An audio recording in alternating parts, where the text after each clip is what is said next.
প্রিয় দর্শক, আজকে একজন নতুন গায়িকার বগলে আসছি আমি, তো তার সাথে একটা সাক্ষাৎ নিমু। তো আসসালামু আলাইকুম। ওয়ালাইকুম আসসালাম। তো আপনার নামটা একটু বলেন। সুমাইয়া খাতুন। তো আপনি যেহেতু নতুন নতুন গান গাইলেন, আমরা মন খুশি মিউজিকে মানে মন খুশি মিউজিক স্টুডিও, তো ওইটাই আপনার জীবনের প্রথম গান ছিল। তো গানটা তো যেহেতু দর্শক আপনারা অনেকে দেখছেন, আর আমিও এখান থেকে একটু আপনাদের সাক্ষাৎ করাই দিব। আর এখানে আজকে যেহেতু গানটা ট্রেন্ডিং এ আছে, ফর ইউতে আছে, এই 2 দিনে গানটা এত পরিমাণ ভিউ হয়েছে যে সেটা আর বলা চলে না। আমি যাই হোক, আপনি যেহেতু বয়স খুব কমই, তাহলে এই যে গানের জগতে যে আসলেন, লেখাপড়া করেন কিনা না করেন? করি, লেখাপড়াও করি আর বাকি সময় এখানে কাটাই।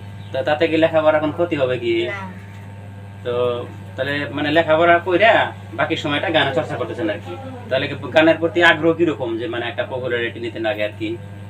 মানে আমার একটা আশা যেন আমি একটা ভাইরাল হতে পারি, যেন একটা বড় মানুষ হতে পারি, এটাই হলো আমার আশা। তো প্রিয় দর্শক, যেহেতু সুমাইয়া খাতুনের মনে বহুত বড় আশা, আপনারা সবাই দোয়া করবেন। ও একটা ভাইরাল সিঙ্গার হইতে চায়, মানে সুনাম অর্জন করতে চায় আর কি। আর পাশাপাশি মানে পড়াশোনাও করতে খুব মনোযোগ আছে। পরবর্তী উনি কিভাবে গান গায় সেই গানটা আমাদের শেয়ার করে শোনাই দেবেন। তো যাই হোক, আজকে গানটা একটু আপনি আমাদেরকে শোনাবেন। তাহলে ওই গানটা আমাদেরকে একটু শোনান।